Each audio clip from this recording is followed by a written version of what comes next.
And so in 2 Samuel 7, I can imagine David is also remembering the covenant that God had made with him, that his bloodline will always be on the throne. But there were conditions that were attached to that covenant that God had made with him. Let me see if I can show you guys real quick. It's in 2 Samuel chapter 7, right? When Nathan came to him, yes, verse 25 says, "And now, Lord God, keep forever the promise you have made concerning your servant and his house. Do as you promised, so that your name will be great forever.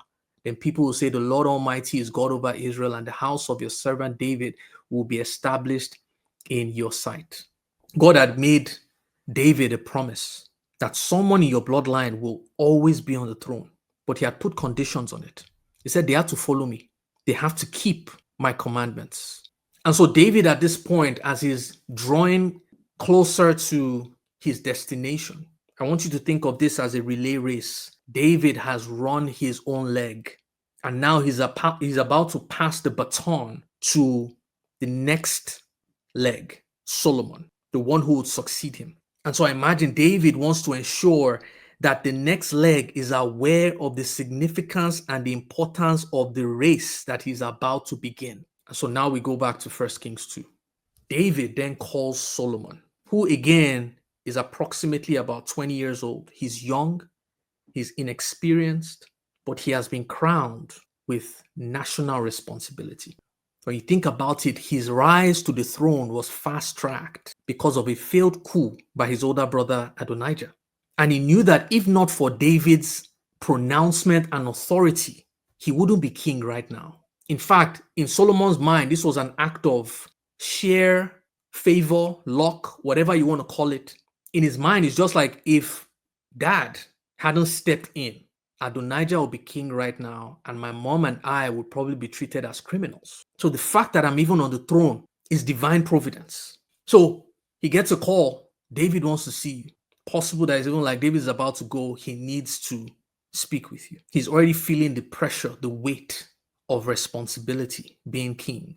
But even added to that pressure is that the people who were opposing him, they are still alive. Imagine a 20-year-old dealing with this kind of pressure. And so Solomon comes in like a kid on training wheels, trying to ride a bicycle. His dad has put training wheels. And now his dad is calling him for the final time. Like, I'm going to take the training wheels off. You're going to have to ride this bicycle like a pro. You're going to have to grow up fast. And so in verse 2, David says, "I'm about to go the way of all the earth," he said. "So be strong. Act like a man." Why is David saying this? Why is David saying this? Be strong. Act like a man. Remember, Solomon at this point is about 20 years old. He's still a boy. To be fair, back in the culture in Israel, you are considered a man at age 13. But at this point, Solomon is still inexperienced. And so the fact that David is telling him, be strong and act like a man, is telling him, yo, you're going to have to grow up. This seat, this position that you're in, is not for weak people, and it's not for boys. It is not for weak people, and it is not for boys. And I believe that Solomon at this point had already shown weakness, because what Adonijah did was an act of treason. And ideally, he should have paid for that act with his life. But Solomon let it slide. Solomon let it slide. David is telling him, my guy, you're going to have to be strong. You're going to have to act like a man. There are certain decisions that you need to begin taking. Tough decisions that need to be taken.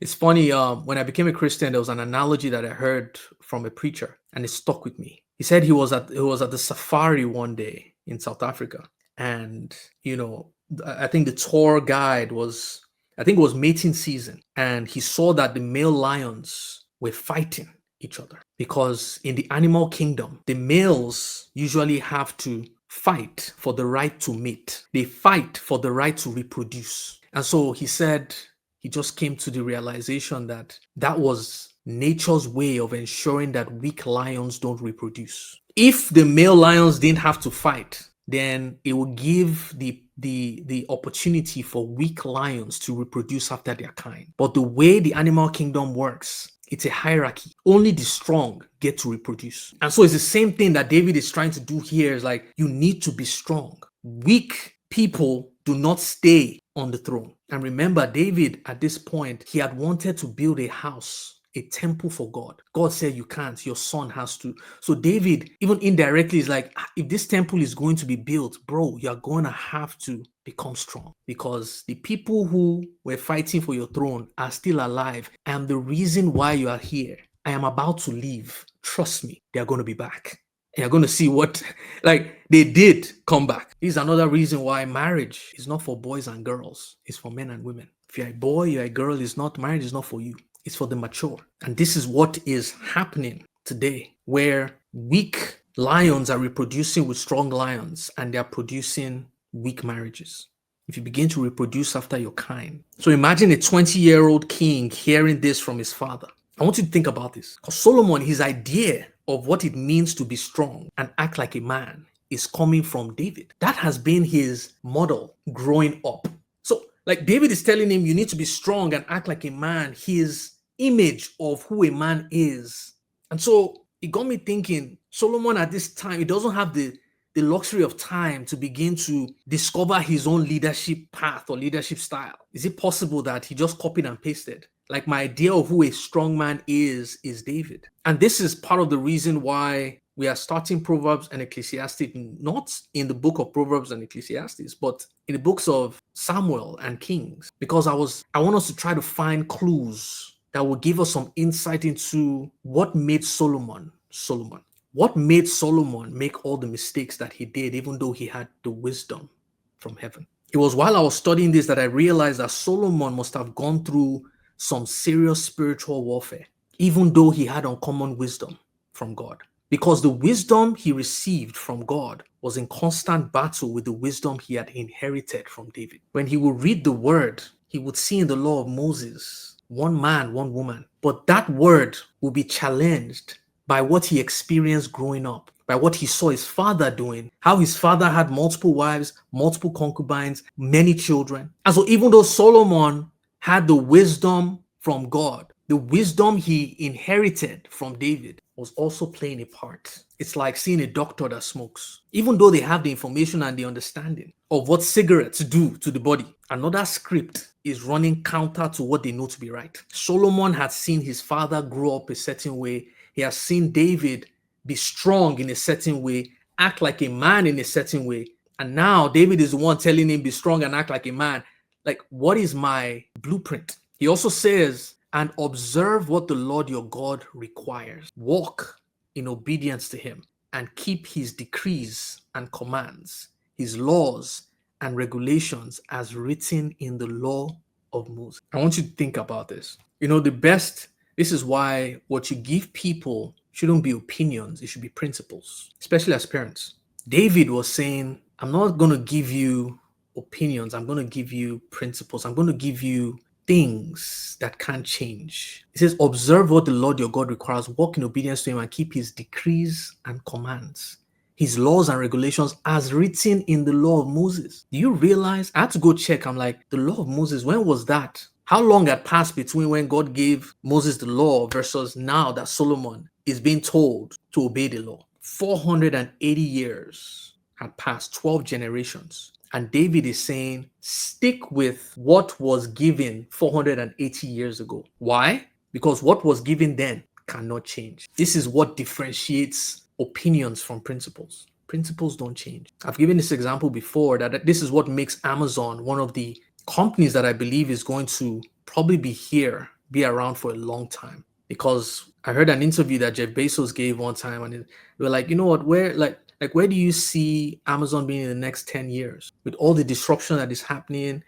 things are changing. How are you positioning yourself to ensure that new technology doesn't disrupt you out of the industry? And Jeff Bezos said, we don't focus on what will change. We focus on what won't change. Our business strategy is built on what will not change in the next 10, 20 years. If you build your business on that, then 10, 20 years, regardless of what happens, you're still going to be standing. Same with our lives. You need to build your life on what won't change, not what will change. That's why the parable that Jesus gave, he said, the man that built his life on the rock does not change. When the storms came, it was still standing. David is trying to give Solomon some advice here. Build your life on the law of Moses. Laws don't change. Is why gravity, even if you're a pastor, if you drop from a 10-story building, gravity will not say, oh my goodness, he's got a collar, guys. He has 10 Bibles he's holding. Oh, let's hold on. The law is going to be satisfied regardless. Laws don't change. He said, Solomon, leverage the thing that will not change. As a young king, focus on principles, not opinions. Focus on the things that will guarantee results, that will make your life predictable.